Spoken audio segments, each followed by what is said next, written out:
Well, folks, so much for transparency from this Labour government. If you want to look into anything that Keir Starmer's done in the past or recently, then he blocks it. Keir Starmer has obviously done stuff that he doesn't want you or I to know about. Otherwise, he wouldn't block it personally, would he?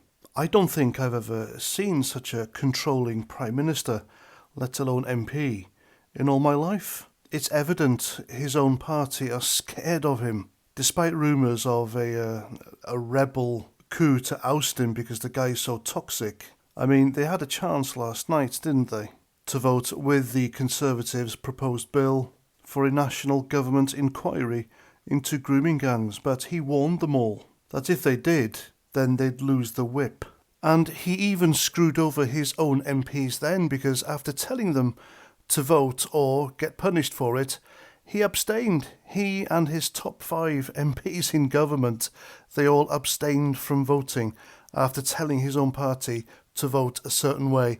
It doesn't make sense. Why would he do that? I'm telling you now, folks, if this was a government pre-Tony Blair, with a leader this low in the polls, this unpopular, this hated, this despised, then they'd have yeeted him out of Downing Street by now, because their goal would be to win the next general election and save their own arses. But this government, this party, they don't seem interested. And considering everything that he has done since becoming Prime Minister, if there was a general election tomorrow, there's no way in hell that Labour would win, especially with him at the helm.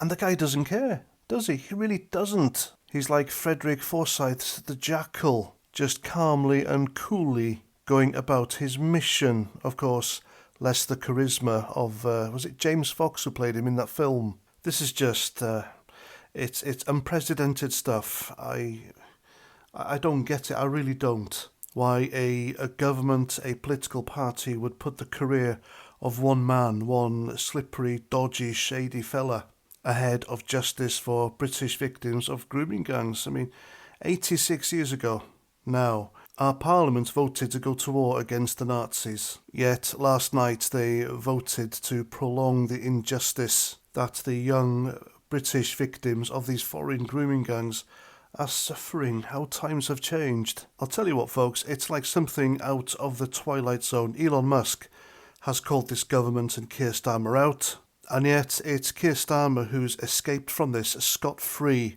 clean, while Spain and France have now joined the UK into asking the European Commission to open an investigation into Elon Musk instead. It's just, it's crazy.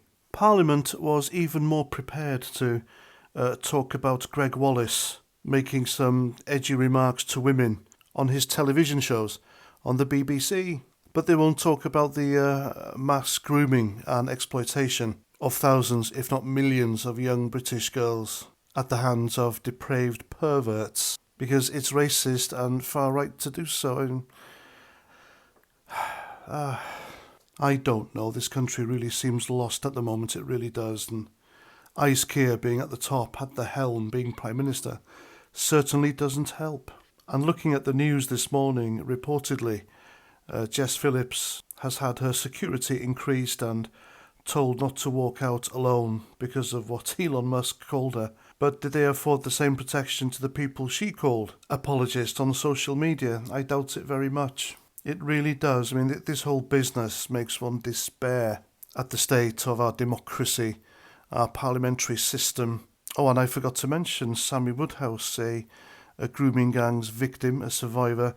She was contacted by South Yorkshire Police and told to stop tweeting about it on X. So yeah, this government are really making sure people are being silenced, aren't they?